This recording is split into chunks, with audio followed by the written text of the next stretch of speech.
What's up YouTube, this is Gresnick, and welcome back to another reaction video. We will be reacting to Film Theory. Which country would have the deadliest Squid Game? Now, as always, like and subscribe to Film Theorist and myself, and let's get into this.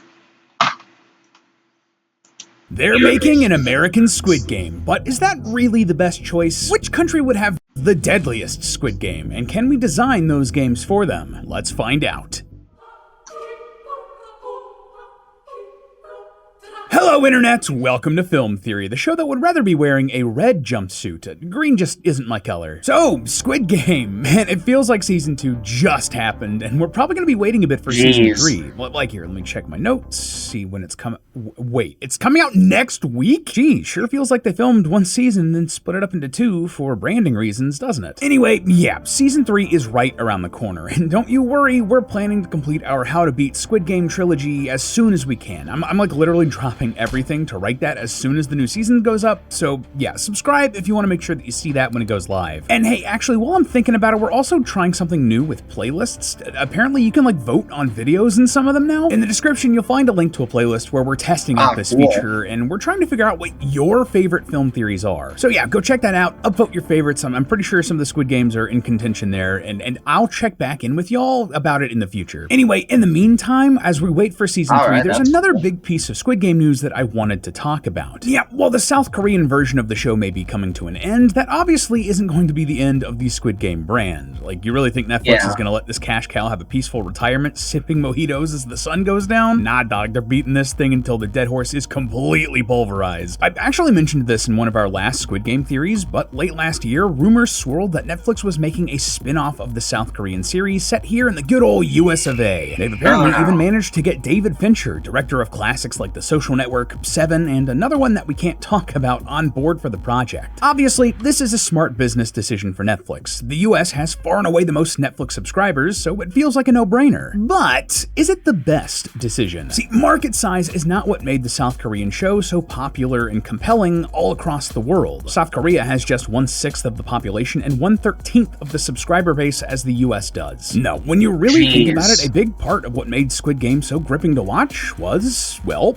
the games. Watching grown adults play simple kid games with deadly consequences is just good TV, and while there are plenty of US kid games that I can envision making a great addition to the series, is there another country that might be a better choice? So here's what we're gonna do here today, friends. This episode's gonna be a fun, lighthearted, unserious one, looking at the games from around the world to see where the Squid Game spin-off should be set. And then, at the end of it, I'll design the perfect Squid Game for that country. Will the United States come out on top, or bottom, depending on how you look at it, or will an underdog like Lithuania or Azerbaijan take home the crown? Get into your jumpsuits, friends. It's time to discover which country would have the deadliest Squid Game. Now, before we start announcing the Squid Game host countries like we're some sort of twisted Olympic committee, we should probably lay down some ground rules. First off, clearly we cannot talk about every single country in the world in this video. If we're leaving something out, that doesn't mean that we didn't look into that country and its cultural children's games. That being said, if we left something out that you actually think would make for a killer Squid Game event, please let me know in the comments. I'll be looking at them, and hey, maybe we'll make some awesome shorts out of it or something. And secondly, we should probably figure out what actually makes for a good Squid Game game. Obviously, not every one of them can or should be a test of strength and endurance. Otherwise, it'd be less Squid Game and more Ninja Warrior. Loved that show, by the way. Shoutouts to the OG Japanese one on G4. But when we look at the list of games that appeared in the first two seasons, we can broadly fit almost every single one of them into at least one of three categories, which I like to call the 3 Ps. First up, you have the physically based games like Tug of War or the titular Squid Game, but there are others that test a variety of other skills. There are games of precision, where the hand-eye coordination is the key to victory, like the cookie cutting game from Season 1 or Gongi from Season 2. Then there are psychological games. These are more a mental battle between the players and or the game makers, creating great drama as the characters either work together or betray each other to win. Think like Glass Hopscotch from Season 1 or the Mingle game from Season 2. Of course, course, many of these games can fit into more than one category, but if your country is going to be the host for the Squid Game, you're going to need at least all 3 types of games. So in our search for who should be the next host of the Squid Game, we'll be looking for games that fit into these 3 broad buckets. So let's start out with the first P, physical games. These are some pretty universal games popular amongst a lot of countries. If you grew up in the West like me, you can probably think of several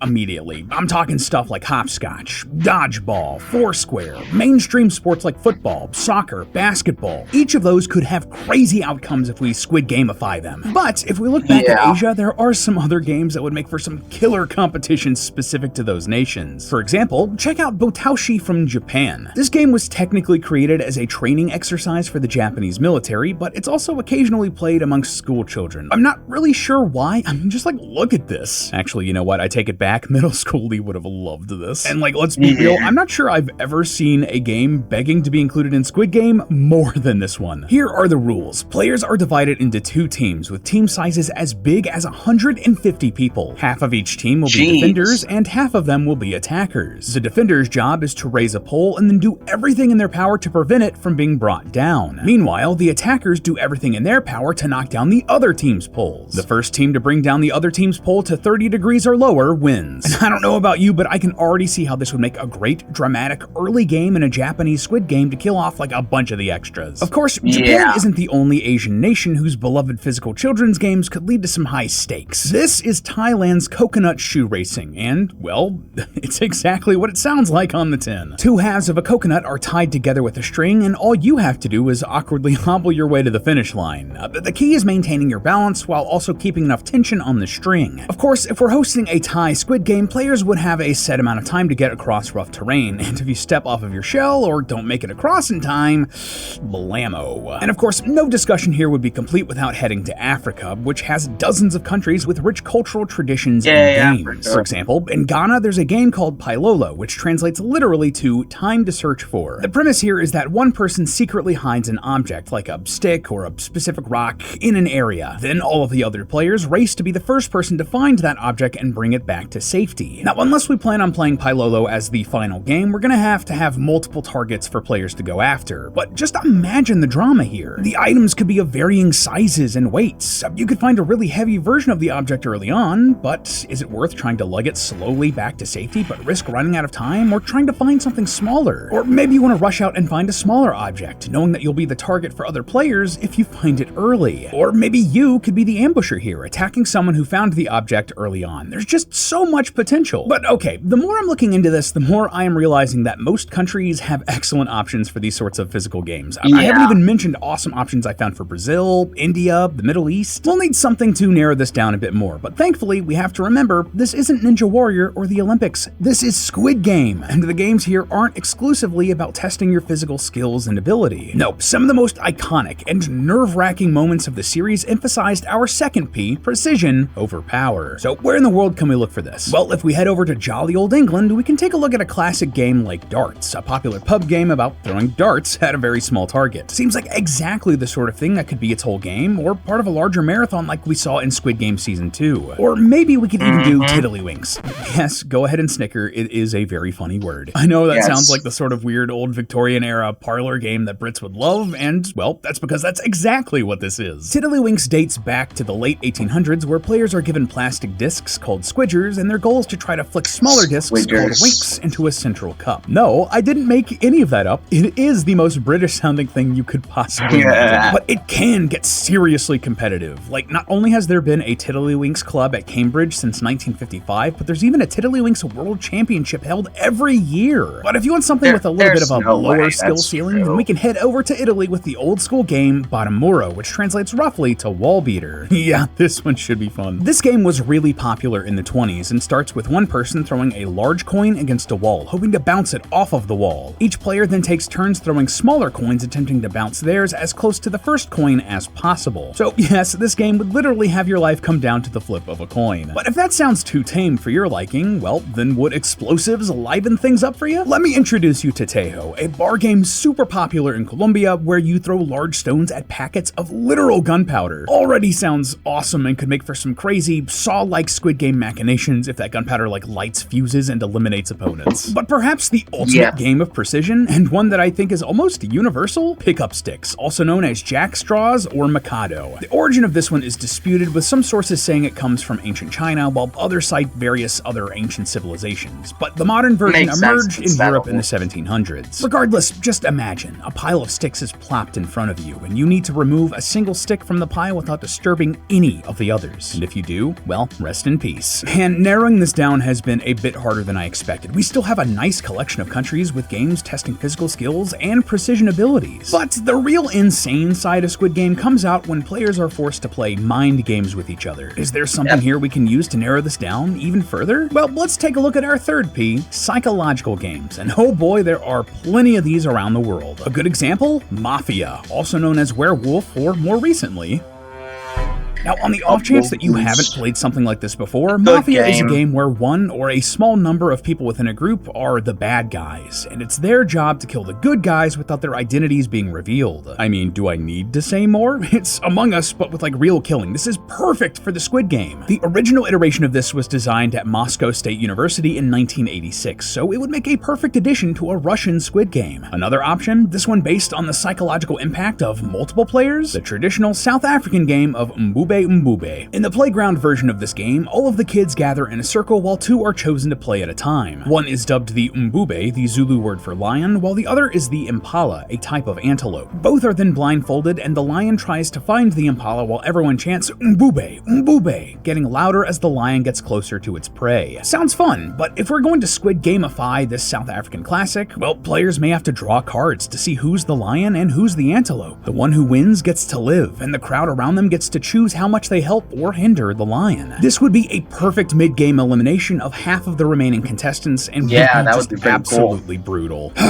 You know, after looking at all of these countries, at all of the awesome games that we could adapt for the Squid Game, I don't really feel any closer to figuring out who should be the next host of the Squid Game. I mean, just about every country has great children's games that could be turned into a deadly sport. That's gonna work regardless of the culture that came up with them. So maybe there's something else about the South Korean Squid Game that made it must-see TV both for us in the real world and the billionaires in the story. And well, after thinking it over a bit, I think I found that special sauce. The games are important, yes, but perhaps even more important, the players. Look, let's be real, for the vast majority of people like you and me, we'd never, ever in a billion years sign up to participate in something like the Squid Game. $33 million is just not enough of an incentive to play your silly kids games where my odds of dying are over 99.7%. That math just ain't mathin'. But here's the thing, the players in the Squid Game aren't just ordinary people. No, they're desperate people. They all need that cash for one reason or another. They all need that money, whether it's to help their family, to pay for their own bad choices, or to fix their severe financial debt thanks to unfortunate circumstances. To get someone to basically throw their life away and refuse to end the games early just for a shot that they might earn a large sum of money, their backs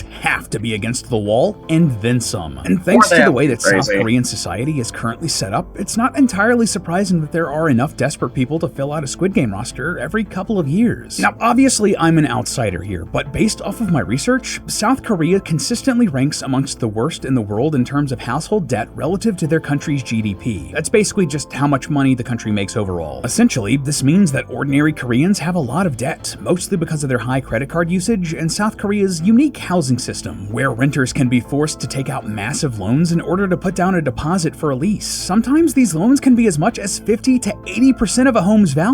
So even non-homeowners are saddled with tons of debt because of that housing. They also rank among the lowest of all developed nations in terms of social spending relative to their economy, and they have an extremely competitive culture that bleeds into every aspect of their lives, even as kids. So if we really want to find the home of the next Squid Game, maybe the best way we can really narrow this down is by looking at countries facing similar problems who have similar cultures. And if we're looking for high levels of personal debt, a weak social safety net, and an ultra-competitive culture, well, does that sound like any country to you? Yeah, as much as it pains me to say this, and believe me, I tried really hard to find another answer, if we're looking for the country most fitting for a Squid Game spinoff, well, it's the one that Netflix already chose, the United States of America. Whether it's credit cards, mortgages, car loans, student debt, whatever, Americans are just drowning in debt, with the American people having a gargantuan combined $18.2 trillion in household debt. And that's without mentioning calls to gambling hotlines skyrocketing thanks to the rapid expansion expansion of online and sports gambling, or medical debt thanks to a lack of a single-payer healthcare system. This is a fact that just breaks my heart,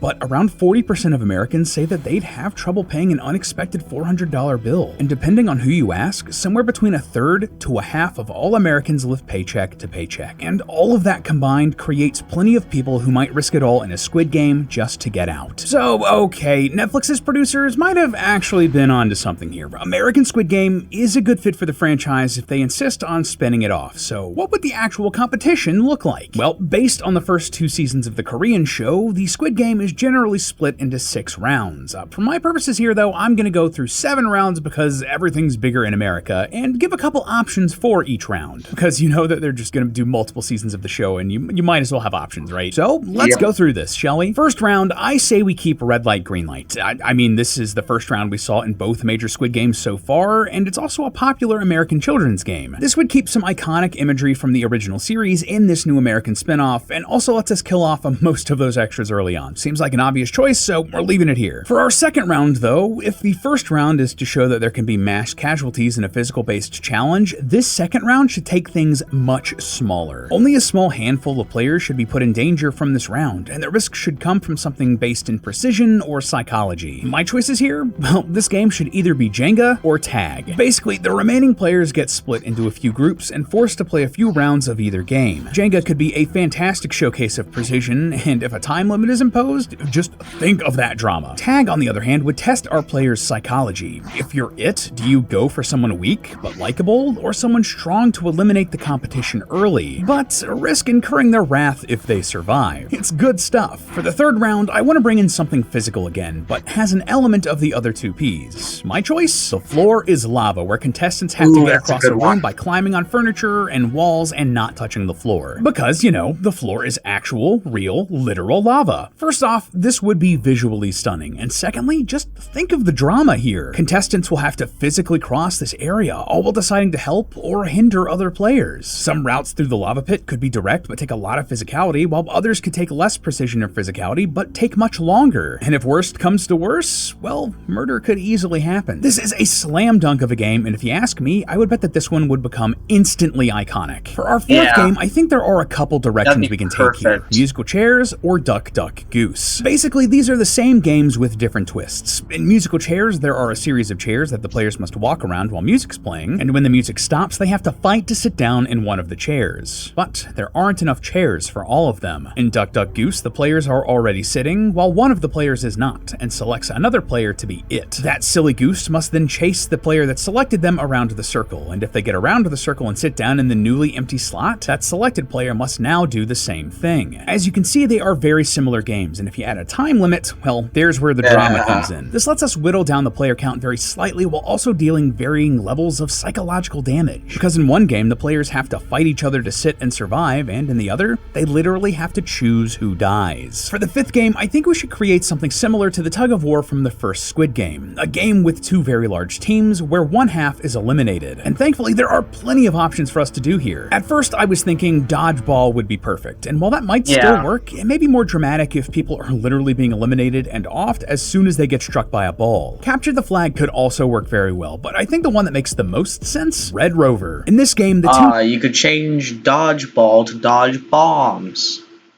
Teams link arms with their teammates and then call for a member of the opposing team to Red Rover, send that player right over. That player then runs at the other team and tries to break that chain. In our Squid gamified version, the team with the most points at the end would be the winner, and the other, well, they'd be red for another reason. For the sixth game, as we're approaching the end of our Squid Game, we need one that will allow the game makers to have as many or as few winners as they want at the end of it. The first season of Squid Game only had 2 players in that final game, and if I were a betting man, there will probably only be 1 or 2 survivors left standing by the final game of Season 2. The penultimate game here will need to allow for that, and I have a couple of options. First up, Simon Says. Here, players follow instructions given to them by a game master, but only when they say Simon Says, followed by the command. If they don't preface it with that phrase, you're eliminated. This one could get really creative and difficult too, even with the tasks actually given to the players. What if Simon says to do something like really difficult, or tells you to kill another player. It's potentially brutal and can be Simon stopped at says any time when they person reach to the the left desired of number you. of remaining players. And secondly, we have hide and seek. In this one, I'm imagining all of the players being taken to a large warehouse space full of places to hide as the game masters try to hunt them down. And if they're found, blammo, they're deado. Again, a lot of fun strategy could be had here. Do you stay in the same spot if you think it's a really good one? Do you risk running to somewhere already searched in hopes that it won't be searched again, but risking your neck to get there? Do you sabotage or help other players? There's so much that could be done, and again, it could be ended as soon as the desired number of players is reached. And now, for the 7th and final game. If we're following the model from Season 1, this needs to be a 1v1 game that can be incredibly dramatic. My first thought went to rock, paper, scissors, but they've already done that in the show. And then to thumb war or heads or tails, but that might be a little lame. So what I ended up settling on? Tetherball. In this game, a ball is tethered to a large pole by a rope, and the two players try to wrap the rope around the pole by hitting the ball. The first one to get it wrapped all the way in their direction wins. I mean, just think of the potential cinema here. Rain pouring as the two players who have been through hell together fight for their own survival, going for hours and hours and hours until finally one of them fails and is eliminated. Just potentially beautiful and heartbreaking, man. And that, my friends, sounds like the perfect recipe for a truly great or truly terrible American Squid Game, depending on who you ask. I'm just saying, Netflix, I am available. Hire me. But hey, that's just a theory. A film theory. And cut. Up next on Film Theory. The previous Squid Game episode. Good video. That was a fun one compared to yesterday's video. But nevertheless, it's a good video. As always, what else do you expect from the Theory channels? They're always good. Okay, well, as always, have a good day, night, and afternoon, and I'll see you next time. Goodbye.